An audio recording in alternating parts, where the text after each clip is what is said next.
Ничто не украшает женщину так, как материнство. Сердце женщины, родившей и вырастившей своего ребенка, готово сотворять настоящие чудеса. Не зря говорят: рука, качающая колыбель, правит миром. Наши сегодняшние героини, мать и дочь, состоялись не только в профессии, но и в материнстве.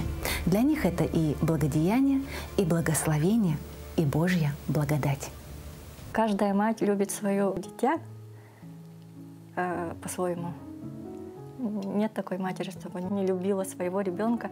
Даже та мать, которая приносит свое дитя к воротам детдома, и она по-своему любит своего ребенка. Почему-то у меня с малых лет была благодарность своим родителям, что я родилась. Я не понимала неблагодарности. Я была благодарна, что я живу, жива, что я вижу, слышу, что я как-то вот прекрасное делаю. Режиссер театральных постановок Татьяна Савинова – утонченная, хрупкая и романтичная натура. Унаследовала все эти нежные качества от своей мамы, заслуженной артистки Российской Федерации и Республики Саха-Якутия Анны Дьячковской. Мать и дочь – творческие личности. Им всегда есть что обсудить и о чем поговорить на очередных домашних посиделках. Вот и сегодня они встретились, чтобы вспомнить детство и юность. В компании самых близких людей и преданных поклонников Анна Васильевна чувствует себя раскованно, почти так же, как и на сцене. Это моя старшая дочка Татьяна, моя самая любимая, первый ребенок. Танечка моя режиссер театра оперы и балета. Сашенька моя младшая. Они работают в театре. Саша работает тоже в филармонии, в оркестре играет на скрипке. И моя вот внучка старшая, самая, тоже любимая. Да. Таина у нас тоже постановщик, режиссер. Самый близкий круг Анны Васильевны, дочери и внучка – творческие люди. Это и не мудрено, ведь каждая из них свое детство провели в театре. Ну, Танюша моя с малых лет, 2,5 годика было. Мы водили в театр. Тогда отец работал в хоре и учился в училище. Мы вдвоем учились, студентами были. И он подрабатывал там в хоре пел. И все время на репетиции, он и на спектакле. Ну, негде оставлять было.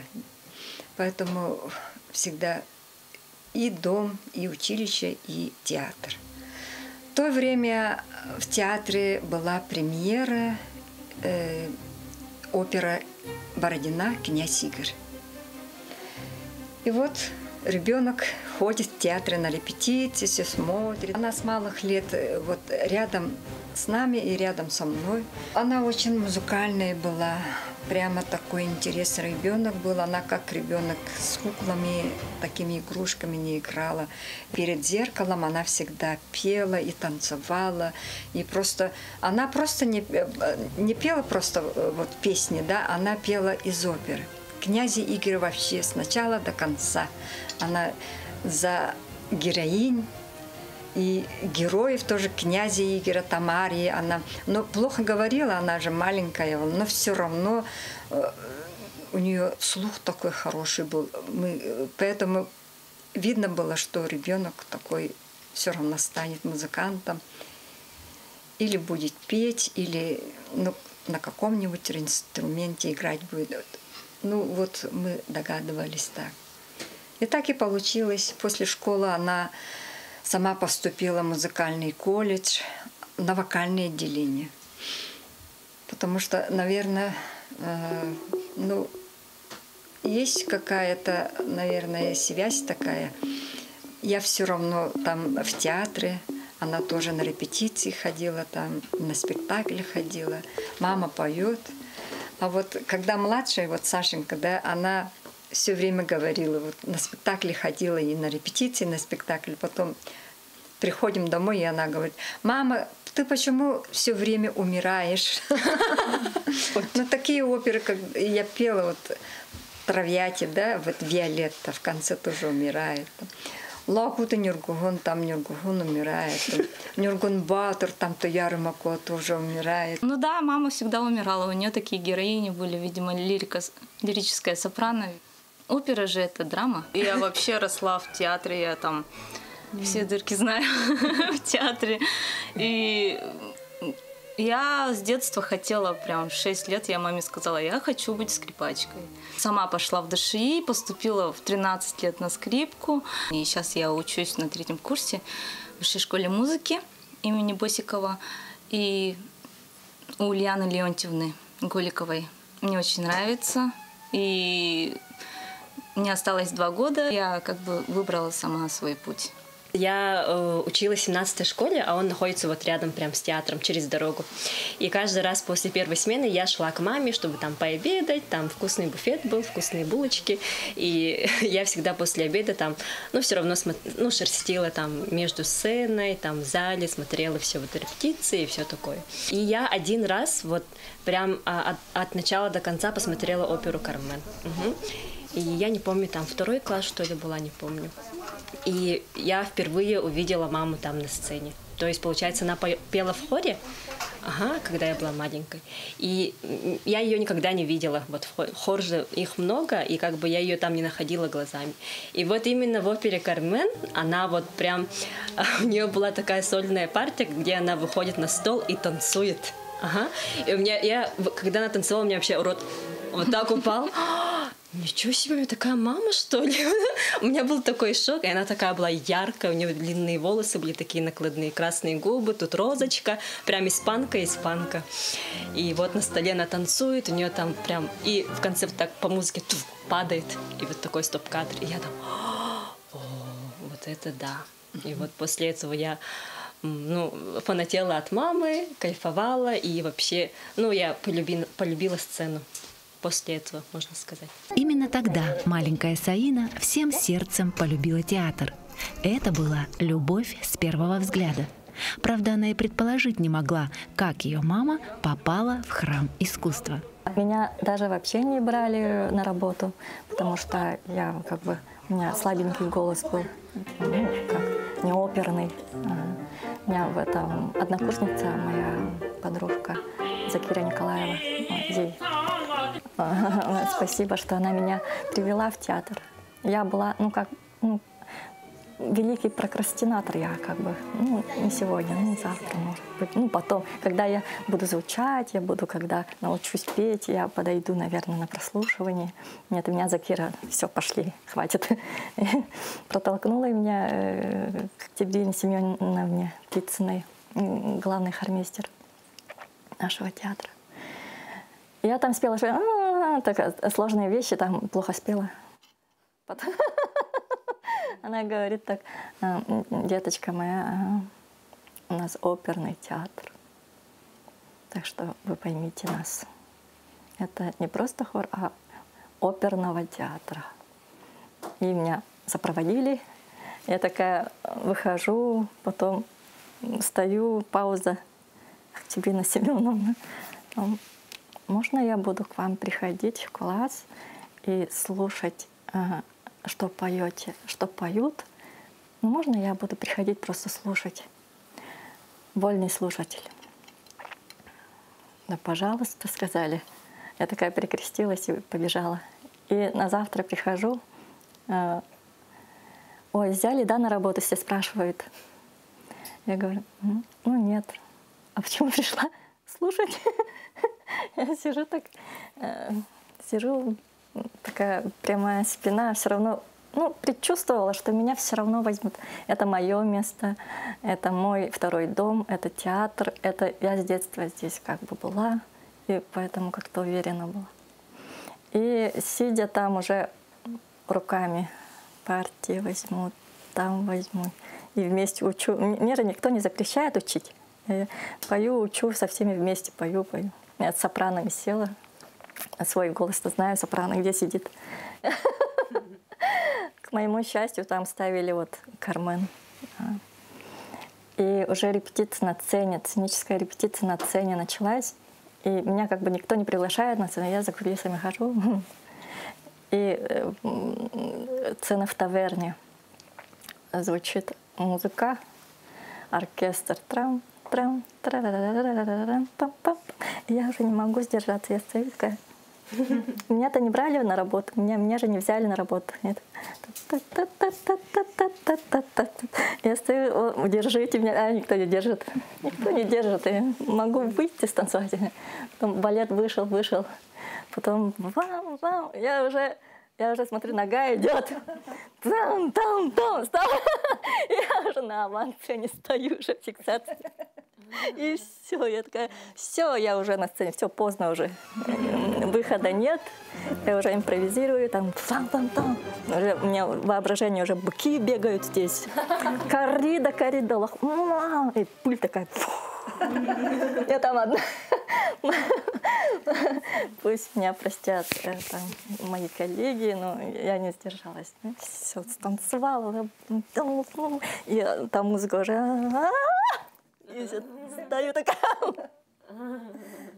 И все. Потом такая тишина. Ага. И кто меня вытащил? Не знаю, там за кулисами. За кулисами хожу. И Октябрина Семеновна такая бежит. Прям стремительно ко мне идет. Я такая, сейчас меня, наверное, выгонят или что такое. Она крепко так схватила меня за руку, я помню, прям хватка у нее. Но она такая строгая. Взяла и такая, приказ завтра выйдет. Это был самый счастливый день в моей жизни. Анна Васильевна признается, что немного жалеет, не отдав своевременно дочь в балет. Но так сложились обстоятельства, что нужно было отвезти маленькую Танюшу в деревню к родителям. Никто тогда не думал, что этот период растянется на несколько лет, ведь начинающей певице нужно было учиться. Обеим вынужденная разлука давалась нелегко. Я знаю, что мама плакала, мама скучала. Родители меня очень любят. Я по себе знаю, как мама. Я сама мама. Я как бы по необходимости тоже дочку оставляла родителям мужа и сына оставляла. И все равно какая-то боль и тоска вот у мамы, у родителей есть. Я очень хотела учиться. Вот всегда, когда маленькая даже была, да, всегда говорила к маме, мама рассказывает. Совсем маленькая была и говорила, что я буду много учиться. Я совсем молодая была, родила 18 лет, да. И вот, дальше учиться надо было. Я же все-таки, меня отправили в Вилюйское училище. Но я в Вилюйское училище училась 1 год. Почему? Потому что там Елена Олбутцева преподавала урок пения. И она сама училась в музыкальном училище, она заканчивала, оказывается, вместе учились Венерой Николаевной Сылбыровой. И она, как услышала меня и сказала, вы неправильно сюда приехали. Анечка, тебе надо поступить в музыкальное училище там в Якутске. Там у меня, вот мы с ней вместе учились, Венера Николаевна там Сылбырова. Знакомая фамилия, вот это, не забывай, вот в город поедешь и обязательно к ней сходи. И так и сделала я. Так совсем юная Анна оказалась в Якутске. Пришла в музыкальное училище на прослушивание, проявив все свои таланты. Потом моя очередь. Захожу, и там старик, такой мужчина солидный, и говорит, что поем? Я говорю, что-то все пели, я могу тою петь, говорю. Пойте. Я спела.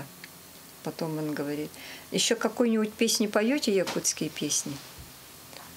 Да, я знаю, говорю, какую-то одну песню спела я. Потом говорит, у тебя очень хороший голос. Вы тою очень хорошо спели, говорите, и у вас в колосах вот этот якутская, да, манера пение, то в колосах у вас очень хорошо получается, в колыхах, поэтому давайте, может, пойдете там в Сахатеатр, там Петр Пестериков там принимает, говорит. Нет, я туда не хочу, говорю. Я именно хочу, вот как Онегина Ильина поет, как Онегина Егоровна Ильина поет. Я так хочу петь, говорю. Он смеется. Тогда еще какую-нибудь песню знаешь, вот, которую вот Онегина Лина поет, вот с репертуара говорит. Да, я знаю, там Махтар, я так обрадовалась. Как она поет, так и спою, да, говорю. А ну пойте, пойте, говорю. А я как вот стала, и как Онегина Егоровна старалась петь таким поставленным голосом. Спела там Махтар и Махтар. 3 куплета я спела, все он слушал. Седовласый педагог был очарован. Анна поехала в Вилюйск забирать документы с педагогического училища. Однако ей предстоял серьезный разговор и с директором, и с педагогами. Директор не хотел отпускать, потому что я такая активистка была. Ну, наверное, плохо училась, но активистка такая была. И потом вот Елену Олбуцеву позвали. Еще учитель физики, там была Дарья Николаевна. Она говорит, вот физика, она плохо училась, вот пусть уезжает. Вот правильно она выбрала. Вот я же говорила вам, она артистка. Не учительница, она артистка. И так и Елена, и моя Елена Олбуцева сказала, что давайте отправим. А ее же взяли там, пусть уезжает там учиться. И вот приехала, мое место заняли уже. И сказали, давайте, предлагали. Я плакала и успокаивались, что Анечка, давайте тогда мы тебе вот... У нас подготовительный курс есть еще. Подготовительный на дирижерско-хоровое. Давай там, у тебя же музыкальной грамоты нету, ты же ноты не знаешь, ты там будешь хорошо учиться и поступишь на следующий год. Я так обрадовалась, я сказала еще, я никуда не пойду, и мне так вот понравилось, все играют на инструментах, я так с детства хотела, я здесь остаюсь. В это же время еще замуж вышла и родила Танечку, все успела. Потом еще после подготовительного курса еще я академический отпуск брала, родила Танечку. Закончила я училище и знала, что я все равно дальше буду учиться. Потому что моя Венера Николаевна всегда говорила, что Анечка, у тебя очень хороший тембр, у тебя очень, маленький, но такой тембр хороший. Ты должна дальше учиться. Развиваться надо. Всегда говорила. Училище закончила и сразу поступила в Дальневосточный институт искусств на вокальное отделение. Конкурс очень большой был, но я решила все-таки на вокальное, потому что у меня желание было петь.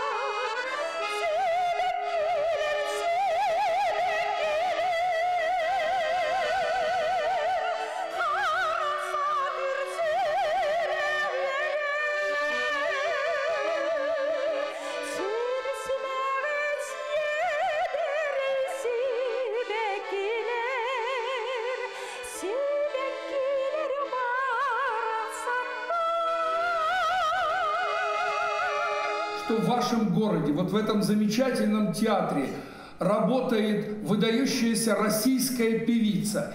Певица с потрясающей исполнительской культурой, настоящей культурой, культурой мирового уровня. Певица, которая исполняет отечественную и зарубежную классику. Но она огромный патриот своей республики. И где бы она ни пела, в ее репертуаре обязательно, наряду с Рахманиновым, Верди, Чайковским, обязательно присутствует якутская народная музыка, якутская классика. Анна Васильевна, браво на сцене и браво в жизни! Вы просто очаровательны. очаровательнейшая, прекрасная женщина и совершенно замечательная певица. Сегодня концертный репертуар Анны Дичковской включает в себя классические арии Моцарта, Верди, Пучини, Баха, Глинки, Беллини, Римского-Корсакова. Каждое ее выступление поражает отточенностью деталей, психологизмом исполнения и единством ансамбля. Все это без преувеличения заслуга мамы, которая привила детям любовь к классической музыке. Мама наша, конечно, легендарная, она героиня. На 15 раз родила, но остались мы 10 детей, и 5 мальчиков, 5 девочек. И вот воспитала всех такими спокойными, мы такие по характеру спокойные. И друг другу очень вот понимаем и стараемся вот помочь. Вот это все от мамы, от воспитания мамы. Все мои братья, да, имели вот свои роли для меня, для моего роста, скажем, да. Вот. Старший брат всегда учил вот, технике. Я в 6 классе уже водила мотоцикл. Средний брат всегда читал нам сказки, там, это, всегда помогал в школе учиться. Он хорошо учился и очень много читал. А вот младший брат тоже, вот баянист, который, да, меня всегда вот тоже всегда поддерживал. Он меня всегда мотивировал. Он всегда примером был. С детства любила петь, вообще выходить на сцену, выходить петь, там танцевать. Петь-то я всегда пела с удовольствием. Мама всегда очень любила. Она, видимо, очень музыкальная была. Поэтому вот когда вот поют, когда музыка, всегда радио у нас на громкость. И вот я помню, вот Матвей Лобанов пел по радио. Почему так вот классическое пение я любила с детства, оказывается. Лыткина пела, там Венера Целырова пела, мой педагог по вокалу в училище. И Яковлева, Онегина Егоровна, вот это я очень любила. И я перед зеркалом стояла и пела ее песни.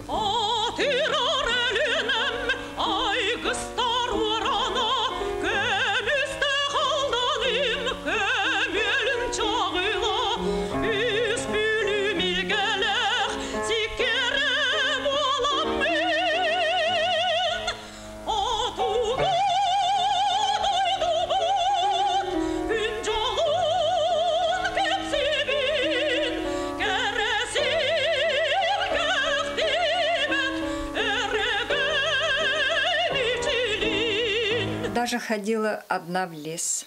Одна хожу, разговариваю с деревьями.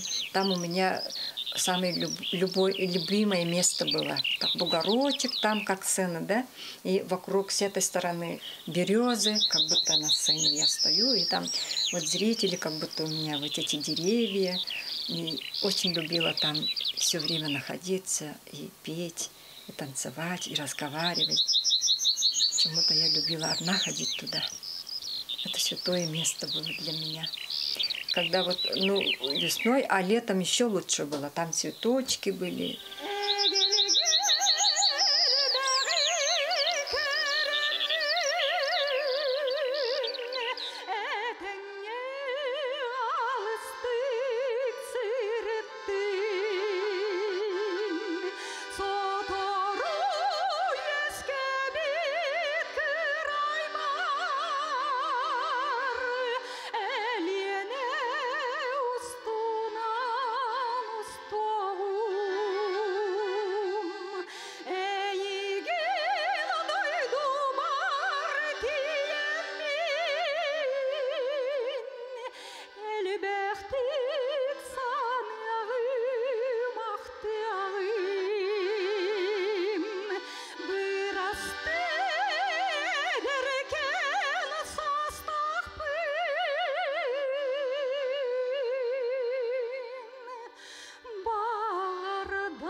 нее душа красивая, да.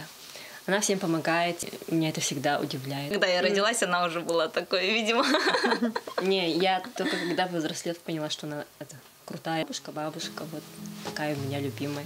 А когда уже выросла, когда я увидела ее на сцене, со стороны? Да, со стороны, именно концерты, вот когда она вот красится, надевает платье и уже там, вау, ага, вот такой эффект вау был вот в детстве.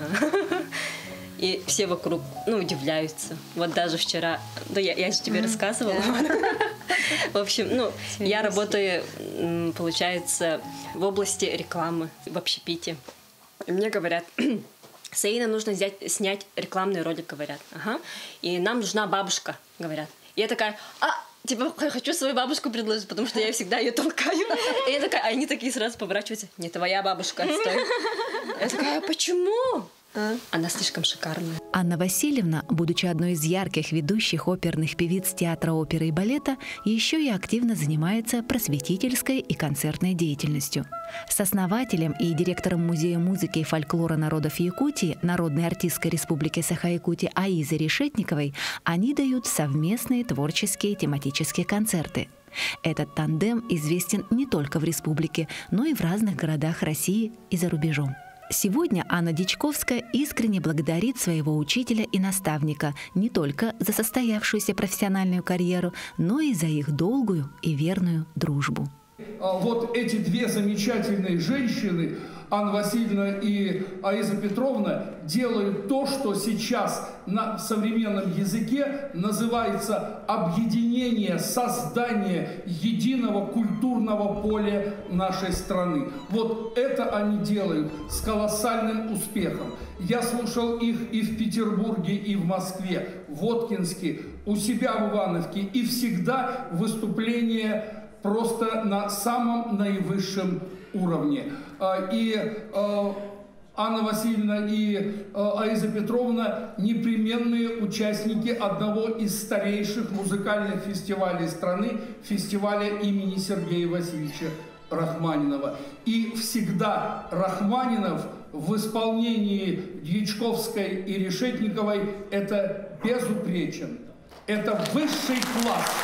Дуэт Анны Дичковской и Аизы Решетниковой радует своих зрителей и слушателей вот уже много-много лет.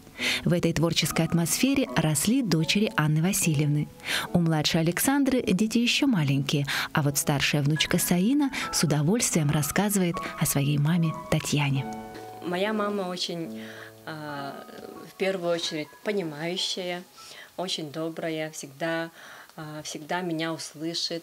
И, ну, когда я приезжаю к ней домой, я вообще сразу так расслабляюсь и уже так, ну, превращаюсь в ребенка, так скажем.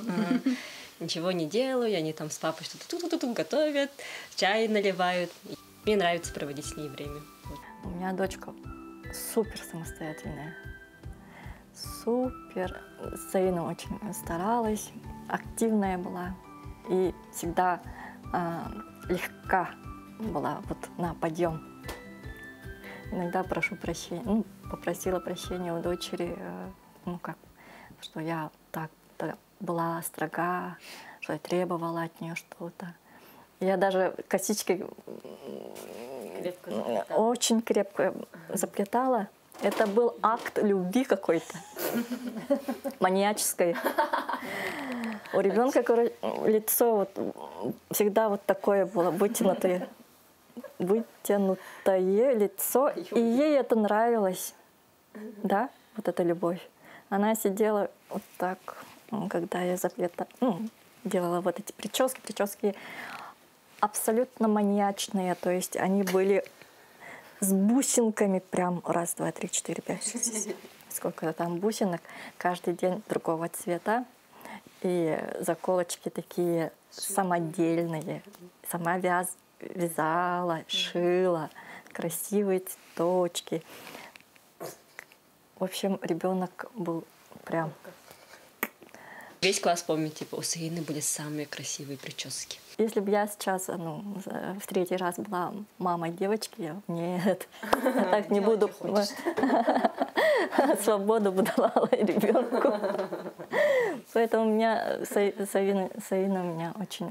Вот, сидит у нее внутри какое-то вот сопротивление, да, очень правильности, воспитанности. Я хочу ее прям: все, Зарина, я тебя отпускаю, все можно, иди, все. Или что хочешь, все делай, ну, чтобы ты была раскованной, такой открытой, огненной. Жги. Я очень желала этого ребенка. Не знаю, мне было сколько лет? 18. 18 исполнилось? Да. Исполнилось. Мама так строго, да. Не, 17, да? То есть свадьбу запретили. Мы с мужем в ЗАГС, то есть мы пошли в ЗАГС. За ручку пошли в ЗАГС, и нас выгнали. Молодые люди, а девочки сколько лет, спрашивают? 16. Когда 18 исполнится, приходите, или со справкой о беременности. Пошли обратно. Потом свадьбу просто отыграли. В Немигюнцах. Свадьбу отыграли без ЗАГСа. Потом живем как муж и жена. Потом уже забеременели, да. И ЗАГС. Вторая свадьба была. Вообще я с детства хотела стать мамой. Не знаю почему. Наверное, быстро хотела повзрослеть или на равных разговаривать. Нет, не знаю. В магазине я купила кожаные ботинки. Это было то ли в 6 или 7 классе. Детские, совсем детские ботинки кожаные. И это, наверное, родители дали деньги. Откуда у меня деньги такие? И спрятала в шкафу у себя. Мои тети там, дядя, увидели, что это такое? Такое мое. Потом эта дочка носила вот эти ботинки. Ну, роды для каждой женщины это как перерождение, оказывается. Как перерождение. Я заново родилась. И я себя вообще по-другому ощущаю, чем до родов. Какой я была до родов и какая я после, это вообще два разных человека. Я стала мудрее, сильнее, как сказать, женственнее. Да, это точно. Она очень хорошая мама. Так хорошо воспитывает. Ребенок является каким-то катализатором роста, является мотивацией быть лучше, становиться лучше для нее. И вообще лучшее воспитание для ребенка – это пример показывать. Да? И вот на примере хочется показать себя как лучшего, хорошего человека. Каждая мать желает вырастить из своего ребенка достойного человека. Не стали исключением и наши героини.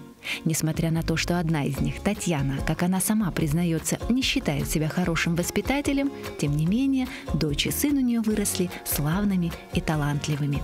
Впрочем, есть некоторые моменты, когда маме приходилось делать выбор, и не всегда в пользу детей. Подобный случай произошел с сыном Айталом. Он играл замечательно. Он слушал фильм, перематывал. Там «Шоколадная фабрика», да? Чарли, «Шоколадная фабрика», еще этот «Дом летающих кинжалов». Там любимые фильмы были, он там все перематывал. И на старте стоял, такой маленький мальчик, совсем маленький, 5 лет. Нажмет на плей и бежит к пианино, и такой вместе играют. Ох, не получилось, там какая-то интонация не та. Пойдет опять перемотает этот фильм или мультик. Потом опять на старте стоит, включит, бежит. Он не видит клавиш даже, вот так играет. Если что-то похожее играл. И он слушал только Архипову. Ирину Архипову. Аве Мария. И никого не слушал. Я решила в высшую школу музыки отдать. И там как бы Герасимова Альбина Ильинична поет ему песенку, он повторяет: «Да ты у нас слухач, давай берем». И взяли. Перед этим у меня были серьезные разговоры с учителями, с ректоратом, чтобы я стала еврейской мамой, чтобы я ради сына жила, чтобы я все бросила и как бы воспитывала вот сына как гениального пианиста. Мне пришлось выбирать Ну, как несчастливая женщина, как может...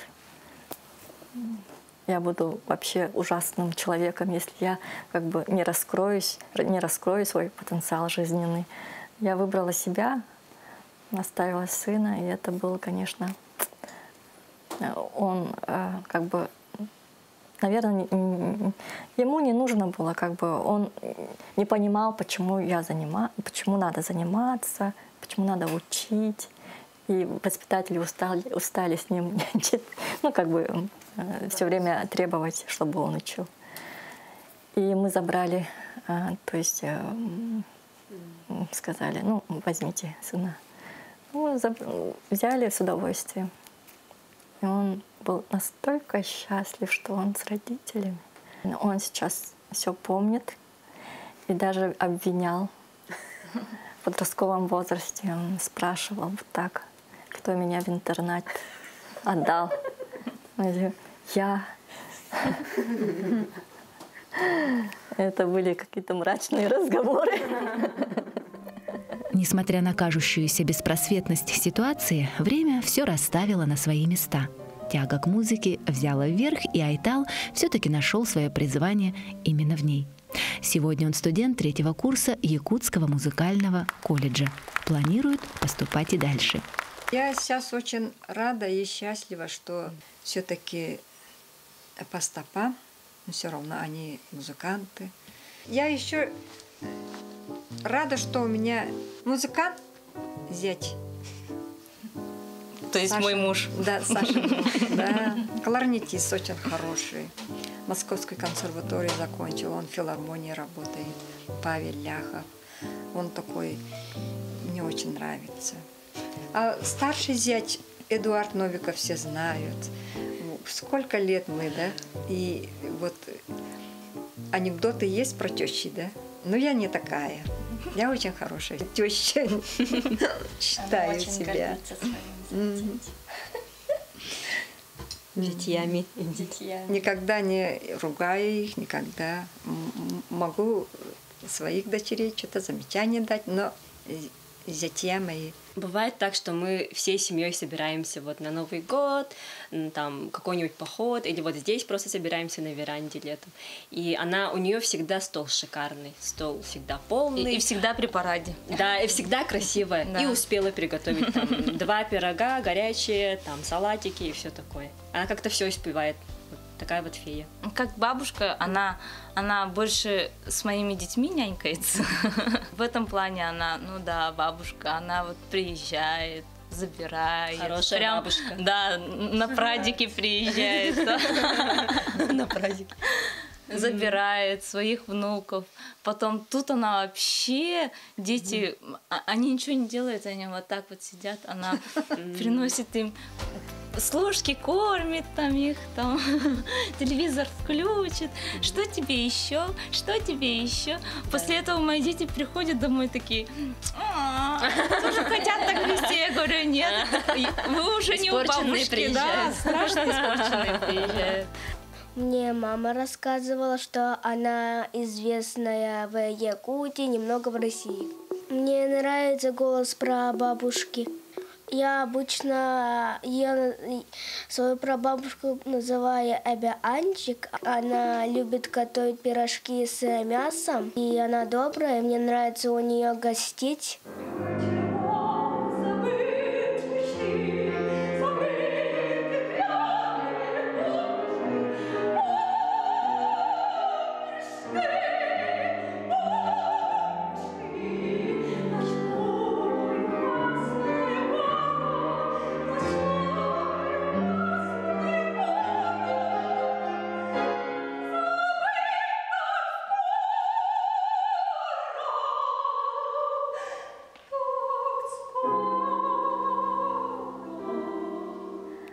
Этот дом будет ассоциироваться с мамой.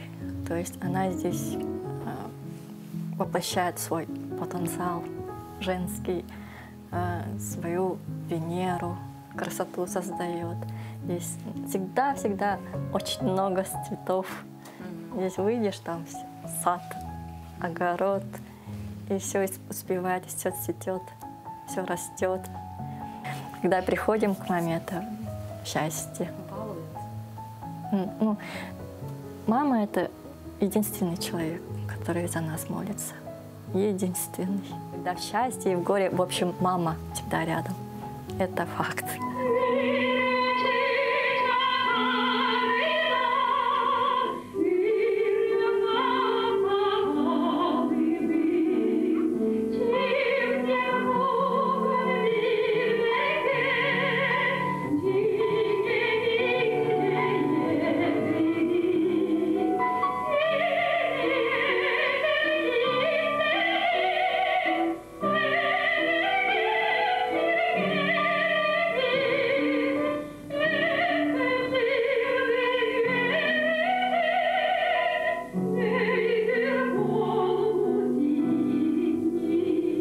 На улице, когда вот летом тоже я вот, когда выхожу, сижу там на беседке, смотрю цветы, там у меня сирени посадили, черемуха растет. Летом сижу на беседке и вот про маму вспоминаю всегда, как она была бы такая, ну, радовалась бы.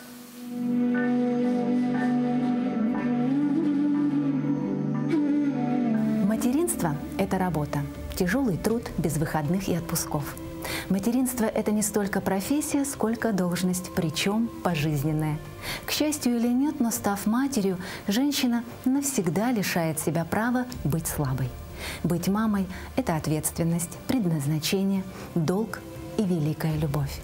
Если мама – это такой человек, который заменит всех, то саму маму заменить никем нельзя. На ее тепле и ласке держится целый мир. И для всех своих детей она ангел-хранитель.